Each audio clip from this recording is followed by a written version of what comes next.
आज का हमारा विषय है सामाजिक विकास, सोशल डेवलपमेंट। सोशल डेवलपमेंट क्या है? क्या आर्थिक वृद्धि का लाभ समाज के प्रत्येक व्यक्ति तक पहुंच रहा है? क्या आर्थिक विकास से समाज का विकास हो रहा है? जिन देशों में अत्यधिक उत्पादन हो रहा है, अत्यधिक लाभ हो रहा है, प्रति व्यक्ति आय और राष्ट्रीय आय बढ़ रही है, क्या वहाँ सामाजिक विकास भी उसी गति से हो रहा है? सामाजिक विकास क्या आर्थिक वृद्धि सामाजिक प्रगति को एंश्योर करती है, निश्चित करती है? ये महसूस किया गया कि आर्थिक विकास बाजार को बढ़ावा दे रहा है, जो अमीरों के हित में है और गरीब इससे वंचित हो रहे हैं। गरीब और अमीर के बीच एक खाई बढ़ती ही जा रही है और आर्थिक समृद्धि केवल कुछ लोगों के लिए ही रह गई है, जबकि समाज का एक बहुत बड़ा हिस्सा गरीब, वंचित और पिछड़ रहा है। आर्थिक वृद्धि के जो बड़े बड़े सिद्धांत हैं, उन सिद्धांतों को असफल होते हुए देखकर कुछ विकासवादी सिद्धांतकारों ने ये सोचा कि विकास के कुछ अन्य मॉडल भी अपनाए जाएं। इसी क्रम में अर्थशास्त्री गुरनार मिडल, जिनकी पुस्तक आप सब जानते हैं एशियन ड्रामा है, ने कहा कि विकास में सामाजिक कारकों को भी सम्मिलित करते हुए उसे पुनः परिभाषित करने की आवश्यकता है। उनका कहना है कि जब तक आर्थिक विकास तब तक कोई मायने नहीं रखता जब तक कि जनता में, जब तक कि सामाजिक दुखों को बिल्कुल समाप्त न किया जाए, तब तक आर्थिक विकास कोई मायने नहीं रखता है। To him economic prosperity has a no meaning unless and until it is able to eradicate social miseries. सामाजिक विकास विकास प्रक्रियाओं में लोगों को पहले रखने की प्रक्रिया है। लोगों को पहले रखने की प्रक्रिया का तात्पर्य है विकास प्रक्रियाओं में केवल उत्पादन पर ही फोकस नहीं किया जाना चाहिए, बल्कि इसके साथ ही साथ व्यक्ति पर, मनुष्य जो समाज में रह रहे हैं उन समाज के व्यक्तियों को पहले रखा जाए, उनकी सुविधाओं के बारे में पहले सोचने की जो प्रक्रिया है वो उसी को हम सामाजिक विकास कह रहे हैं। सामाजिक विकास सामाजिक संरचना के सामाजिक पक्ष से संबंधित है। ये आर्थिक पक्ष से संबंधित नहीं है बल्कि सामाजिक पक्ष से संबंधित है। वार्नर डेफिनेशन देते हुए कहते हैं कि समाज में रहने वाले व्यक्तियों के जीवन स्तर में जो वृद्धि है उसी वृद्धि को हम सोशल डेवलपमेंट कहते हैं। मतलब सोशल डेवलपमेंट समाज में रहने वाले व्यक्तियों के जीवन स्तर में वृद्धि, और जीवन स्तर जहाँ उसकी सभी न्यूनतम आवश्यकताओं की पूर्ति हो और धीरे धीरे वो विकास करे, तो इसी को हम सामाजिक विकास कहते हैं। किम कहता है कि सामाजिक विकास का अर्थ उन उद्देश्यों को प्राप्त करने से है जिनसे समाज के अभाव एवं अकेलेपन का जीवन व्यतीत कर रहे अधिकांश व्यक्ति उपलब्ध सामाजिक संसाधनों में से अपने हिस्से की मांग कर सके। अब इन दोनों परिभाषाओं में से वार्नर तो जीवन स्तर में सुधार को सामाजिक विकास मानता है, तो किम ने सुविधाहीन और जो वंचित वर्ग है उन वंचित वर्ग के विकास को ही सामाजिक विकास का है। प्रत्येक सोसाइटी में जो सुविधाहीन वर्ग है, गरीब वर्ग है, वंचित वर्ग है, पिछड़ा हुआ वर्ग है, उनका विकास ही सामाजिक विकास है अकॉर्डिंग टू किम। और वार्नर के अकॉर्डिंग जो है लिविंग स्टैंडर्ड में जो रिफॉर्मेशन होगी उसी को हम सोशल डेवलपमेंट कहेंगे। इसी के साथ राम आहूजा कहते हैं कि सामाजिक विकास एक तरफ मानवीय जरूरतों और आकांक्षाओं के बीच बेहतर समायोजन है, तो दूसरी ओर सामाजिक नीतियों और कार्यक्रमों के बीच योजनाबद्ध संस्थागत परिवर्तन की प्रक्रिया है। सामाजिक विकास एक तरफ मानवीय जरूरतों और आकांक्षाओं के बीच बेहतर समायोजन, एक मनुष्य की क्या आकांक्षा होती है, उसे अच्छा खाने को मिले, अच्छा पहनने को मिले, रोटी, कपड़ा और मकान, और उसे एक अच्छा स्थान मिले जहाँ पर वो रह सके। तो उसकी जो न्यूनतम आवश्यकता है, रोटी, कपड़ा, मकान, बिजली, पानी, ये सब तो है।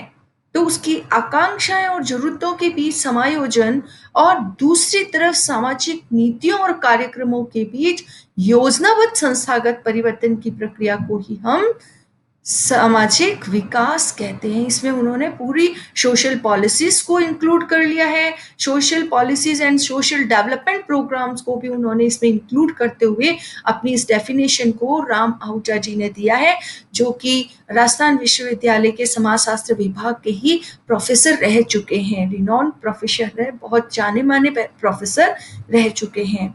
संयुक्त राष्ट्र विकास कार्यक्रम के दस्तावेज, अब ये मुद्दा जो है वो वर्ल्ड बैंक और संयुक्त राष्ट्र विकास कार्यक्रम ने भी विकास कार्यक्रमों में सामाजिक मुद्दों को सम्मिलित करने की योजना बनाई, और उन्होंने सामाजिक मुद्दों को भी इस विकास कार्यक्रम में लिया। फिर संयुक्त राष्ट्र विकास कार्यक्रम का जो दस्तावेज है, उस दस्तावेज के अनुसार सामाजिक विकास का उद्देश्य क्या है?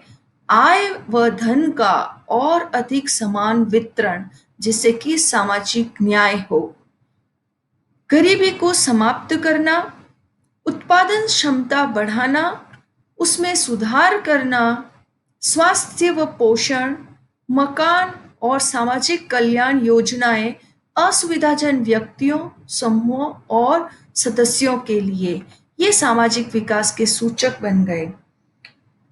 कहने का तात्पर्य है, जो यूएनडीपी जो है वो कहता है कि जो सोशल पॉलिसीज है,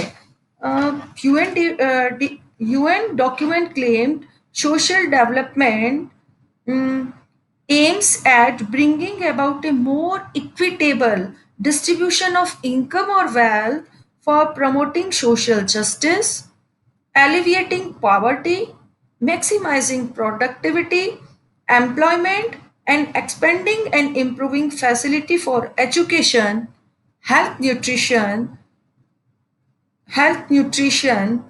housing, and social welfare for disadvantaged individuals, groups, and communities. These become a very indicators of social development. तो वर्ल्ड बैंक और यूएनडीपी ने इस तरह सामाजिक मुद्दों को आर्थिक नियोजन में शामिल किया, और साथ ही साथ कोपेनहेगन में 1995 में एक समिति बनाई गई, और साथ ही साथ इस मुद्दे को उठाया गया, जिसमें 117 देशों के लोगों ने भाग लिया, और उसमें उसका जो उद्देश्य था, उस विश्व समिति का जो उद्देश्य था वो था गरीबी को समाप्त करना, पूर्ण रोजगार का लक्ष्य और सामाजिक एकीकरण। ये इस समिति के मुख्य उद्देश्य थे, जो कोपेनहेगन में 1995 में रखी गई। और इस सामाजिक जो विकास है उसका उद्देश्य वास्तव में जो है गरीबी उन्मूलन करना है, गरीबी को समाप्त करना है। आर्थिक जो असमानता है, कोई अधिक अमीर है तो कोई अधिक गरीब है, तो इस आर्थिक असमानता को समाप्त करना इसका एक बहुत बड़ा मुख्य उद्देश्य है। सामाजिक विकास लोगों को सशक्त बनाने, सामंजस्यपूर्ण और लचीले समाजों का निर्माण और संस्थानों को नागरिकों के लिए सुलभ बनाना, जवाबदेही बनाकर गरीब और कमजोर लोगों के सामाजिक समावेश को बढ़ाता है। तो इस तरह से सोशल डेवलपमेंट जो है वो गरीबी को दूर करने के लिए काम करता है। जो भी उपरोक्त परिभाषाएं हमने ऊपर पढ़ी है, उनसे कुछ मुख्य बातें सामने आती है। वो होती है मानव की जरूरतें और आकांक्षाएं कौन सी है?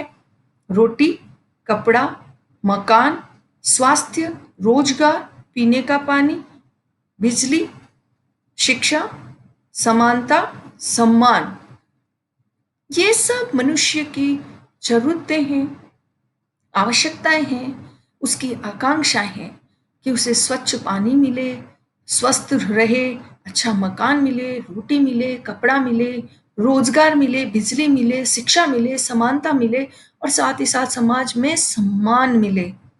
तो इन सब बातों को इंक्लूड करते हुए हम देखते हैं कि विकास का जो महत्वपूर्ण पहलू है, वो मानव के समग्र कल्याण में वृद्धि करना है। इससे लोगों के जीवन स्तर को सुधारने के लिए आवश्यक चीजों का उपभोग करने का लक्ष्य और समानता में वृद्धि इसमें शामिल है। सामाजिक विकास जो है वो भारत के लिए कोई नई बात नहीं है। भारत में सामाजिक विकास की जो अवधारणा है वो काफी प्राचीन समय से चली आ रही है। और भारत में जो स्वतंत्रता सेनानी थे, कई स्वतंत्रता सेनानियों ने सामाजिक विकास के लिए प्रयास किए। अगर हम देखें महात्मा गांधी जी का जो स्टेटमेंट देखें कि wiping every tear from every eye, हर आंख से आंसू पहुंचना, ये उद्देश्य उन्होंने भारत के लोगों के सामने रखा था। इसका मतलब ये है कि हमें हर आंख से आंसू पहुंचना है। दूसरा जो जवाहरलाल नेहरू जी कहते हैं 14 अगस्त 1947 की मध्य रात्रि को उन्होंने अपने भाषण में क्या कहा, वो कहते हैं कि the service of India means ending poverty and ignorance, disease and inequality of opportunity. मतलब भारत की सेवा का तात्पर्य है गरीबी और अज्ञानता को समाप्त करना, बीमारी और असमानता को बिल्कुल समाप्त कर देना। तो इस तरह के जो विचार थे, ये विचारक जो है वो सामाजिक विकास के अग्रदूत है। चाहे महात्मा गांधी हो, चाहे पंडित जवाहरलाल नेहरू हो, ये सामाजिक विकास की विचारधाराओं के अग्रज कहलाते हैं, जिन्होंने कई वर्षों पहले हमारे भारतवर्ष में सामाजिक विकास के लिए बहुत अधिक प्रयास किए हैं। पहले पहले तो जब भारत स्वतंत्र हुआ तो उन्होंने अपनी योजनाओं में ध्यान जो है वो थोड़ा बहुत सोशल डेवलपमेंट पर दिया, परंतु फिर उनका ध्यान जो है वो आर्थिक विकास पर पूरी तरह से केंद्रित हो गया। 1960 के अंत में और 1970 के प्रारंभ में विकास कार्यक्रमों में परिवर्तन आया और ये लोगों के प्रति केंद्रित हो गया। मतलब आर्थिक की बजाय वो लोगों की तरफ केंद्रित हो गया। और हमने सबसे पहले कहा कि ये लोगों की तरफ केंद्रित होने वाला कार्यक्रम है। तो इसमें सार्वभौमिक शिक्षा, स्वास्थ्य और स्वास्थ्य सुविधाएं, पोषण आदि विकास के मुख्य एजेंडा धीरे धीरे बनने लगे। भारत में अमर्त्य सेन की अवधारणा expansion of choice and freedom among people में भी भारत में सामाजिक विकास के क्रियान्वयन पर उन्होंने बहुत अधिक जोर दिया। अब हम बात करते हैं सामाजिक विकास के सूचकांक में। सबसे पहले तो गरीबी उन्मूलन की बात करते हैं, पावर्टी एलाइविएशंस की बात करते हैं। गरीबी हटाओ का नारा इंदिरा जी ने दिया था, 20 सूत्री कार्यक्रम भी लागू किए। इसके साथ ही साथ कई ऐसे योजनाएं, ऐसी प्रोग्राम्स भी चल रहे हैं जो कि हमारे भारतवर्ष में जो है गरीबी उन्मूलन के लिए कार्य कर रहे हैं।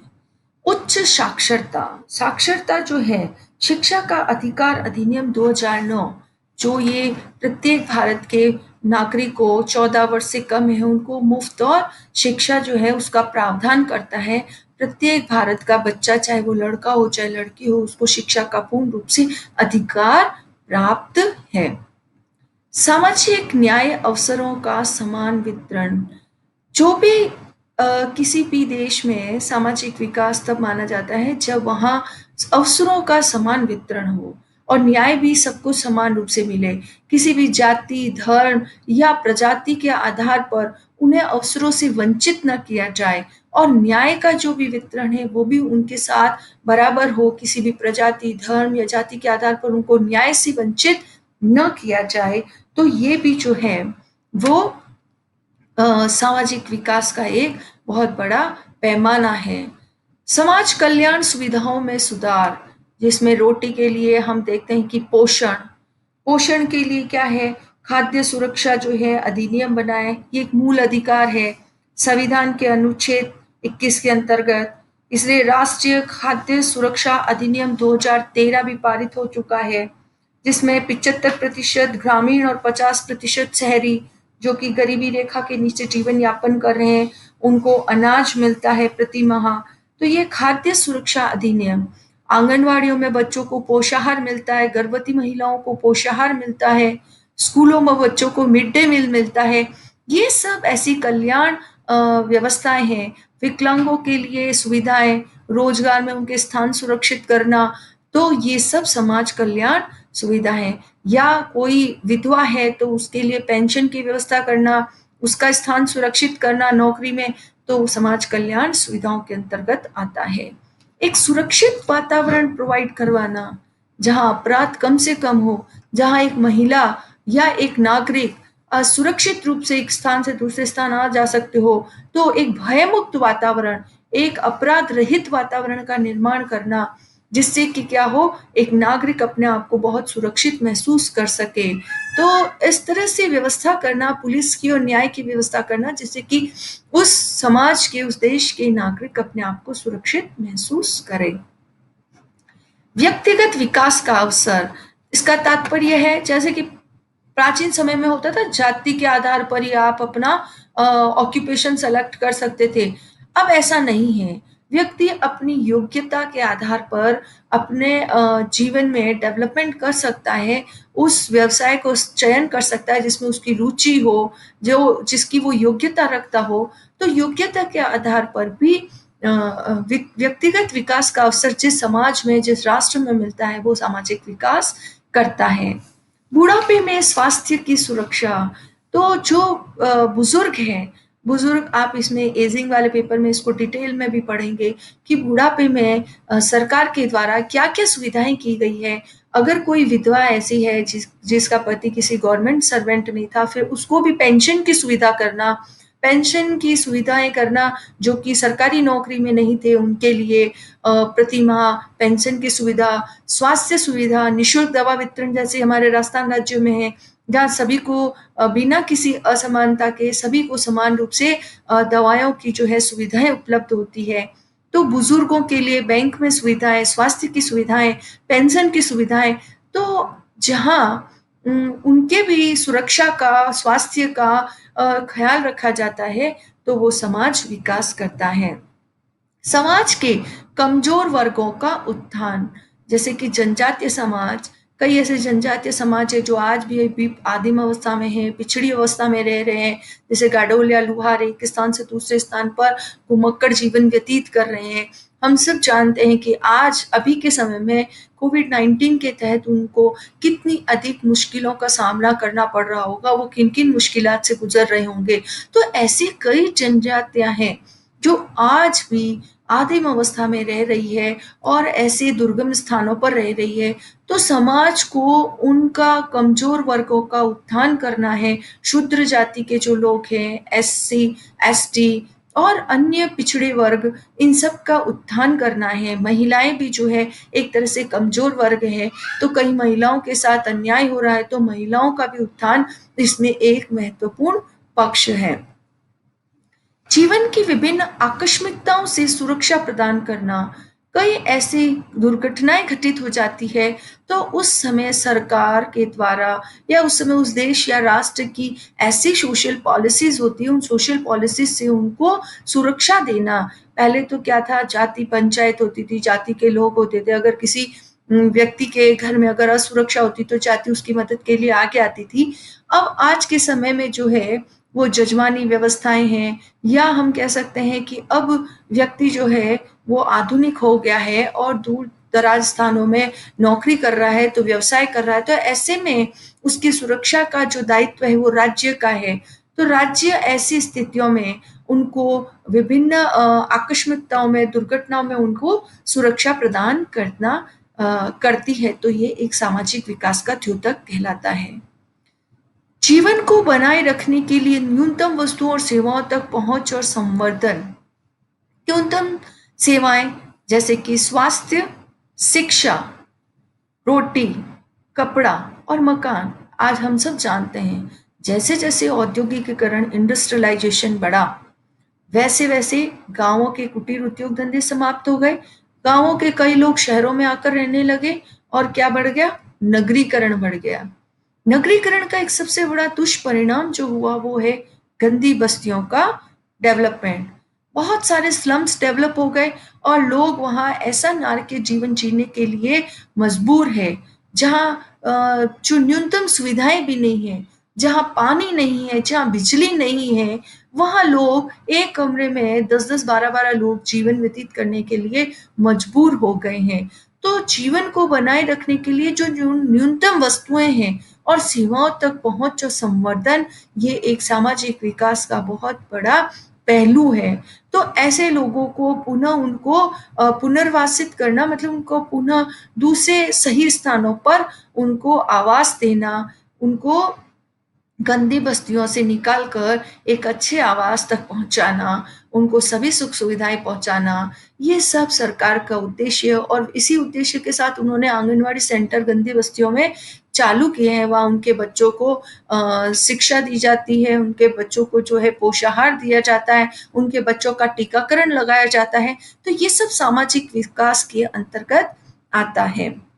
जन्म के समय जीवन की उच्च उम्मीद और कम प्रजनन क्षमता, मातृ मृत्यु दर और शिशु मृत्यु दर को कम से कम करना एक बहुत बड़ा उद्देश्य है। कई विकासशील देशों में स्वास्थ्य सुविधाएं पूर्ण रूप से न मिलने के कारण और हमारी कुछ सामाजिक और सांस्कृतिक विचारधारा इस तरह की है, इस कारण से जो है मातृ मृत्यु दर अधिक हो रही है, शिशु मृत्यु दर हो रही है और प्रजनन क्षमता हमारे यहाँ जो है जनसंख्या वृद्धि लगातार बढ़ रही है। तो जो सामाजिक विकास का जो पैमाना है वो ये कहता है कि जिस समाज में जनसंख्या वृद्धि कम हो, कम प्रजनन क्षमता हो और जहाँ मातृ मृत्यु दर न हो और शिशु मृत्यु दर न हो, मतलब जन्म के समय जीवन की उच्च उम्मीद हो, मतलब बच्चे हष्ट पुष्ट और स्वस्थ पैदा हो, तो वो समाज जो है वो विकास के पथ पर अग्रसर होगा और स्वस्थ और क्या कह सकते हैं, हष्ट-पुष्ट जो बच्चे होंगे वो ही देश के विकास में महत्वपूर्ण योगदान देंगे और देश विकास के पथ पर आगे बढ़ेगा। रोजगार में नेक्स्ट है, रोजगार में के स्तर में वृद्धि और कृषि में लगे श्रम का निम्न अनुपात। रोजगार में को अधिक से अधिक बढ़ावा देना, अधिक से अधिक बढ़ावा देने से क्या होगा? उस देश में गरीबी कम होगी, उस देश में बेरोजगारी नहीं होगी और जब गरीबी नहीं होगी, बेरोजगारी नहीं होगी तो लोग विकास के पथ पर निरंतर आगे बढ़ते जाएंगे। और जहाँ जितने अधिक कारखाने स्थापित होंगे, उतना अधिक ऐसा कहते हैं कि तात्पर्य है कि रोजगार ज़्यादा से ज़्यादा डेवलप होगा। सामाजिक विकास को ऐसे कौन से कारक हैं जो बढ़ाते हैं? सामाजिक विकास को बढ़ाने वाले कारकों में है शिक्षा एवं जागरूकता निर्माण। जिस समाज में, जिस राष्ट्र में शिक्षा अगर पूरी तरह से होगी, मतलब सभी लोग शिक्षित होंगे, चाहे स्त्री हो, चाहे पुरुष हो, चाहे लड़का हो, चाहे लड़की हो, अगर वो सभी शिक्षित होंगे तो वो जागरूक होंगे, अपने अधिकारों के प्रति भी जागरूक होंगे, अपना जीवन स्तर ऊपर उठाने के लिए वो प्रयासरत रहेंगे और ऐसी स्थिति में वो समाज जो है वो विकास करेगा। ऐसे शिक्षित और जागरूक व्यक्ति न केवल अपना जो विकास करते हैं बल्कि अपने आस पड़ोस में भी वो विकास करने के लिए जागरूक रहते हैं। लोगों के मध्य समानता की विचारधारा जिस समाज में होगी, जिस राष्ट्र में होगी, वो अपने आप समाज विकास के पथ पर आगे बढ़ेगा। जैसे कि पहले हमारे यहाँ ये शूद्र है, ये ब्राह्मण है, ये क्षत्रिय है, ये वैश्य है, ऐसी विचारधारा, ये निम्न है, ये उच्च है, या एक गोरा उच्च और काला निम्न, जैसा कि अमेरिका में अभी प्रजातीय संघर्ष हो रहा है। तो नहीं, जिस समाज में समानता की विचारधारा होगी लोगों के बीच में, किसी भी रंग के आधार पर या जाति के आधार पर या धर्म के आधार पर व्यक्ति अगर एक दूसरे को असमानता के दृष्टिकोण से नहीं देखेंगे, समानता के दृष्टिकोण से देखेंगे, तो अपने आप ही उस समाज में विकास होगा, सोशल डेवलपमेंट होगा। सबसे महत्वपूर्ण बात है वहां की प्रबल राजनीतिक इच्छा। जो राजनीतिक नेतृत्व है, अगर वो प्रबल इच्छुक है अपने समाज के विकास के लिए, तो इस तरह के जो बाधाएं हैं, उन बाधाओं को वो अपने आप ही कानूनी तौर पर समाप्त कर देता है। चाहे वो जाति के आधार की असमानता हो, चाहे धर्म के आधार की असमानता हो, चाहे प्रजाति के आधार की असमानता हो। अगर आवश्यकता है, तो वो आवश्यकता है प्रबल राजनीतिक इच्छा की। लोगों में अवसरों का लाभ उठाने की पहल। जहाँ लोग अधिक शिक्षित होंगे, तो उन्हें पता है कि इन अवसरों का हमें लाभ किस तरह से उठाना है, हमें किस तरह से आगे बढ़ना है, नए-नए इनोवेशन करने हैं। अगर समाज में इस तरह के लोग होंगे, तो अपने आप ही समाज विकास करेगा। नेक्स्ट है सांस्कृतिक मूल्यों में परिवर्तन। हमारे सांस्कृतिक जो मूल्य हैं, उन मूल्यों में परिवर्तन की बहुत बड़ी आवश्यकता है। चाहे वो सांस्कृतिक मूल्य जाति से संबंधित हो, चाहे धर्म से संबंधित हो, चाहे महिलाओं को लेकर हो कि पढ़ लिख कर महिला क्या करेगी, करना तो चूल्हा चौका है। तो इस तरह की जो विचारधाराएं हैं, इन विचारधाराओं को हमें बदलने की आवश्यकता है, इन मूल्यों को हमें बदलने की आवश्यकता है। पुत्र ही पिता को मोक्ष दिलाता है। तो ये विचारधाराएं, ऐसे जो समाज में अगर मूल्य डेवलप हो जाएंगे, तो वो सोसाइटी जो है वो कैसे डेवलप होगी। अब हम ये जानते हैं अच्छी तरह से कि बाल विवाह निरोधक अधिनियम जो 1929 में हरविलास सारदा के प्रयासों से लागू हो गया, परंतु आज भी गांवों में बाल विवाह उतनी ही क्या कहते हैं, आराम से हो रहे हैं, और लोग देखते हुए भी उसके अगेंस्ट आवाज नहीं उठा पाते, क्योंकि कानूनी बाधाएं इतनी हैं कि लिखित में कोई उसको अगेंस्ट शिकायत करे, ये करे। तो कहने का मतलब ये जो बाल विवाह का जो हमारे समाज में मूल्य है, इसको भी बदलना पड़ेगा। जब तक कि हमारे समाज में मूल्यों में परिवर्तन नहीं होगा, हम सब जानते हैं कि बाल विवाह के कितने दुष्परिणाम हैं, उसके बावजूद भी गांवों में आज भी आखातीज के दिन बाल विवाह का होना, ये एक बहुत बड़ी चुनौती है हमारे लिए। तो समाज विकास को बढ़ावा देना है, तो हमारे कुछ सामाजिक और सांस्कृतिक बाधाएं हैं हमारे जीवन में, उनको भी हमें दूर करना पड़ेगा। फिर सामाजिक विकास में कौन कौन सी बाधाएं हैं? अशिक्षा और अज्ञानता।